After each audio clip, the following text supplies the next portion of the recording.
So you lose the weight, you build the muscle, you get really lean, you hit your goal, you're happy with your results, like you're done. What do you do now? This is the game of food. This is the game of food. We're helping real people get real results with delicious food. Real food. Live from Spencer's home studio, podcasting to the world. This is Game of Food. And here's your host, Spencer Frederick.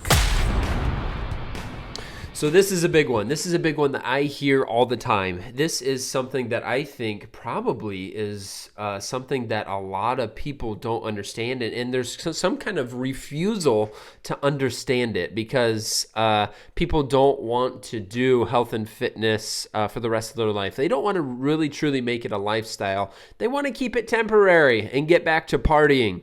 And so that's what I'm covering today is if you hit your goal, you lose all the weight. You build the muscle. You look lean, like you're happy with it. What the heck do you do now? And this is what a lot of people think that I don't want you to think. Number one is like, I'm done. And then they delete their habits. No, you don't want to do that. You delete your habits and get back to your old life. You will create your old body that you had. Okay, so that's not it. Sometimes people get married to like what they did to get there. So like if they ate this number of calories or did this workout, they just want to do that for the rest of their life. And that's not right either. There are different phases. And so what I'm going to cover is the 6 little tips I have on what you should do after you do reach your goal, make some progress, because it is something that you should understand, or else you're just going to be somebody that cycles back and forth, yo-yos, and never completely conquers their health and fitness. At least you might conquer it temporary, but not long term. So number one is you need to keep your results. So if you lose 90 pounds, just know that many people gain all the weight back, unless they enroll themselves into a maintenance phase. They reverse diet, whatever you want to call it.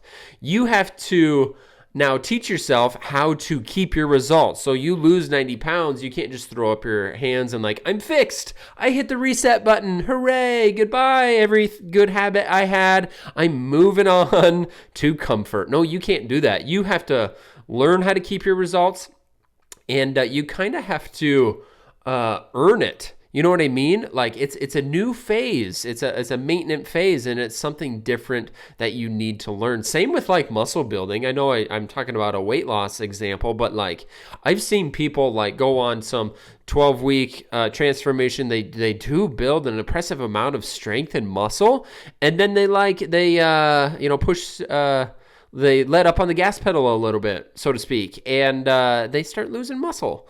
And so no matter your goal, you can lose it. And so you need to learn how to keep it. Number 2 is after you keep it, number 2 is you need to have a new goal, okay? If you do fat loss like I do, 1 to 3 times a year I do a fat loss phase, when you hit your goal and you get really lean, you have to switch it up into a different phase. I switch it up into a muscle building phase. So then I increase my calories, I eat more, and I'm working on muscle, and I don't care what the scale says. But my point is, there's always a goal. There's always something you set. You will get kind of lost if you do a great job of reaching your goal, and then once you get there, you don't have a new goal. You'll get lost. And eventually you'll fizzle. At least a lot of people do. Eventually you'll fizzle because you won't have that vision. You're like, why am I doing this? What am I trying to achieve? And so I changed my goals. This year, if you listen to some of my podcasts, I have some competitions that I'm enrolled in. It's kind of a first time for me. I don't do marathons or gladiator runs, mud runs, whatever you call them, but I'm doing some of that stuff this year. So you have to have that stuff. You have to have event goals for some of you. Weddings, boating season is a common goal. Seeing some family you haven't seen. Sometimes people have that goal. And I also have the fat loss goals, like when I want to trim up and look good for like summer or whatever. And then I have the muscle building goals where, you know what, I do gain a little bit of fat back. Okay, but I'm always changing the goal so that I'm always focused. Number 3 is you have to keep some of your good habits after you reach your goal. If you worked out, if you sat less, like you set a steps goal, you did strength, you tracked your calories, you ate protein, and I'm listing all this stuff on purpose. You ate veggies, fruit, you drank enough water, you got sleep. You can't delete all of these. I made an entire podcast about this because when you get there, you have to keep some of this stuff. Okay? And for some of you that, this is kind of biased because I am a coach, but if you used a coach to get there and it was the first time you got super lean or you haven't been this weight in like 10 years, you probably have to keep up with the coaching. Yes, there can be some adjustments, but my point is, for several years, you were proving to yourself that you can't do this on your own, and then you did really well with a coach. So you have to keep something. You got to keep some of these habits going. Yes, some of them can be more flexible after, but you can't just delete all your workouts, sit a bunch, not drink your water, screw up your sleep, and then wonder why the scale goes back up or your muscle goes down. So number 3 is you have to keep some of those habits. Number 4, you have to eat a little bit more. So this one is for the weight loss people or people that want to get really lean. You have to be in a calorie deficit. You bring down your calories. You watch your portions, whatever it is. When you hit your goal, now we need to move into higher calorie ranges. Now this is something huge that people don't understand. They think that like me as a fitness person or nutritionist, that you just eat tiny for the rest of your life. And that is just not true for anyone. It's not true for anyone. And if you do try to do that, what you're going to encounter is like cravings galore. You are going to have uncontrollable binges. And that's for like the 80%. Maybe there's like the 20% that like they eat tiny for the rest of their life and they don't experience that, but that's not common. The common thing is if you're under eating for a long ass time, you eventually are going to have hormones that are out of whack. There are hormones that control your hunger, and they get crazy when you stay low calorie forever. And so a story I'll tell is somebody that hit their goal. Okay, and they were working with me, hit their goal, and then I started to increase calories. I did a deep explanation of maintenance phase. Like, we got to bring up the food a little bit now. And this person didn't understand it. I am not hungry. How do you expect me to hit the calories? I have, 700 calories left for tonight, and I'm just not hungry. There's no way I'm going to do that. And I said, hey, that's a disadvantage. We now have to bring up the calories, get the hormones to a good spot, get more flexible with nutrition, kind of get more realistic. And if you don't understand that, that's your fault. And eventually it will fail you. That belief that you are going to eat this tiny way for the rest of your life will eventually fail you. So that was number 4, that you have to eat a little more after you achieve a weight loss or lean goal. Number 5 is sometimes for some of you, you have to adjust the workout. So eventually all of you should get to strength, maybe set a steps goal, or if you don't want a steps goal, you can do running, or like some people do sports, something that keeps you from sitting on your butt, but definitely strength always included. That's like the ultimate goal. And so the story I'll tell on this one is when people sign up with me and they are like the cardio king, they are the cardio queen. They get so many steps a day. They are running so many miles a day or weekly, and they are just always on the move. And then they'll sign up with me or whatever. It doesn't have to be with me. They do really well on their nutrition. They do hit their goal, and nutrition took them there. And then they get bored after they hit their goal. And they don't know that they now need to transition. They now need to eat a little bit more, and they might need to adjust their workouts. So going from cardio to strength is, in many cases, a very necessary thing for you to do. It will make you more toned. Strength will help with your runners, okay? Can I get this in your head? Doing strength workouts will help with your run times, okay? You're gonna look better too. You're gonna perform better. Like, you need to get to the strength. Do you have to delete your runs? No, maybe limit some of them so that you save for some strength, but it is going to be helpful. But you don't allow yourself to do like a 12-week program. You don't commit. You like try strength for a little bit, and then you just kind of get back to running all the time. So, and something else I'm thinking of is somebody that's like, well, I don't like strength. It's so boring. I love running. I love the elliptical. I love biking in the summer. And I'm like, I don't care. If that's the thing you love to do, we don't ever have to delete that stuff. But I'm here to talk to you to get you to the next level. And if you don't like strength, I don't care. You got to figure out how to like it. And eventually you will. It'll take some time. If you hate it at first, eventually I know for a fact you're going to enjoy seeing muscular arms, ladies, a perky butt, or whatever legs you want, to change the shape of your legs. You're going to enjoy that, and then you're hooked, and then you like strength. But you have to get to that point. Just because I'm like, hey, you need to switch to strength now. We've done such a great job on hitting your goal. We got to switch to strength. Or we're just going to get lost, and you're going to put this weight back on and not look the way you want to look, and your health will go the other way. Well, I don't like that. Okay, that doesn't mean my answer is wrong. My answer is right, and you need to do that.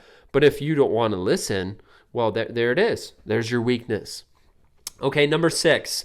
What did I put in my notes here for number 6? Results are best and most exciting in the beginning sometimes. So you get like rapid weight loss. You lose 25 pounds. It's 25 pounds you haven't lost ever maybe, or it's been a long time. Or for the muscle building people, like you do put on more muscle and add more strength when you first get all your workouts and nutrition dialed in. That's like a very common thing. And then it's slower, okay? It's slower. And there's going to be some things that are going to need to be more dialed in. And so what happens is people get these initial great results, which is awesome. It's fun to see people change rapidly like that. And then you always plateau if you don't change it up.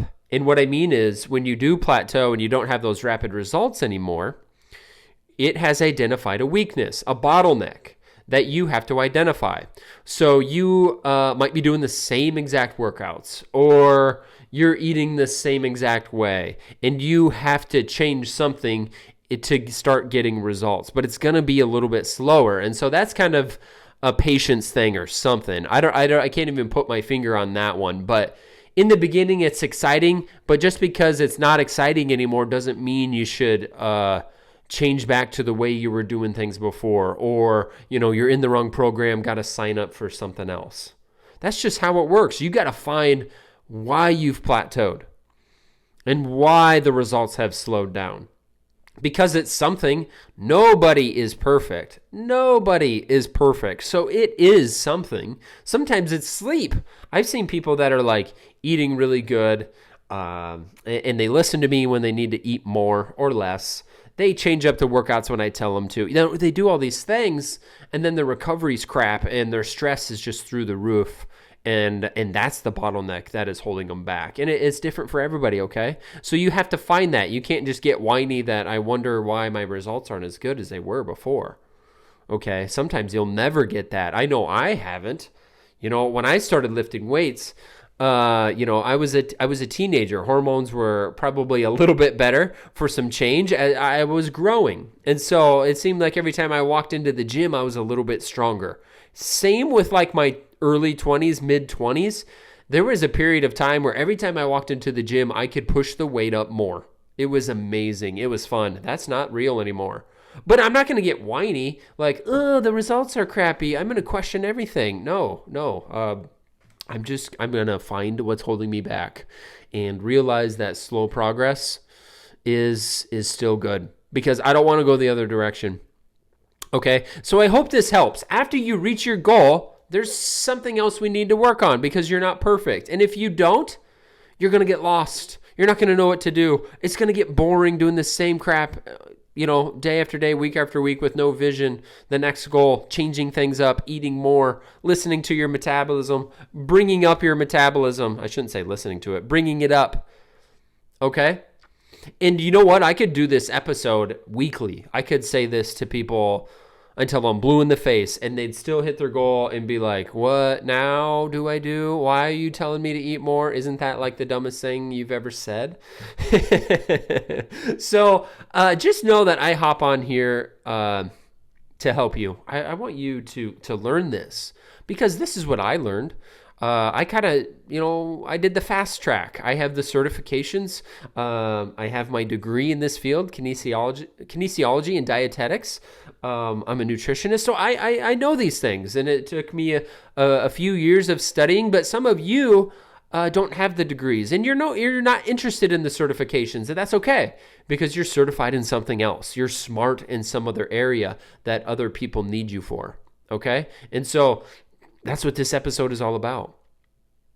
I am handing off this education to you, and you can accept it or not. And if you don't, you're going to have some hurdles that you're going to have to overcome. And eventually, I bet you come back to what I'm saying in this episode. So I hope this helps. That's what this is for. Please leave a review on this podcast, Game of Food Podcast. Love to see those reviews. It helps me see who's listening. And that's basically it. Spencer, signing off.